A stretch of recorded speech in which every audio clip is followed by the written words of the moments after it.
This time next week, President Moon Jae-in will be in the North Korean capital for his third summit with North Korean leader Kim Jong-un. As that meeting edges ever closer, speculation is rising that Kim and U.S. President Donald Trump will also hold another round of face-to-face talks before too long. On Tuesday, President Moon said he believes Trump and Kim have to keep the dialogue going to resolve the denuclearization issue. Shin Se-min starts us off.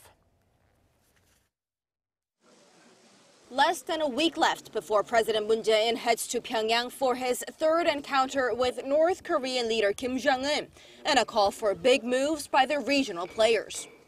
Chairing his weekly meeting with the cabinet, President Moon said the leaders of North Korea and the U.S. need to hold a second summit themselves, and he asked both parties to make bold decisions.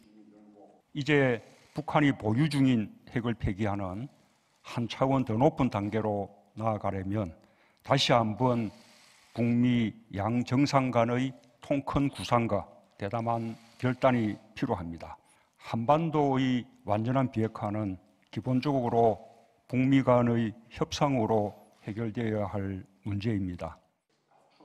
And the president said he will continue to act as a mediator between the two, a role he said both Kim Jong-un and President Trump have asked him to play. He added that Pyongyang needs to follow through on dismantling its nuclear facilities, and Washington needs to take corresponding steps. And when that happens, the two sides must put aside their deep-rooted distrust embedded between them since 70 years ago.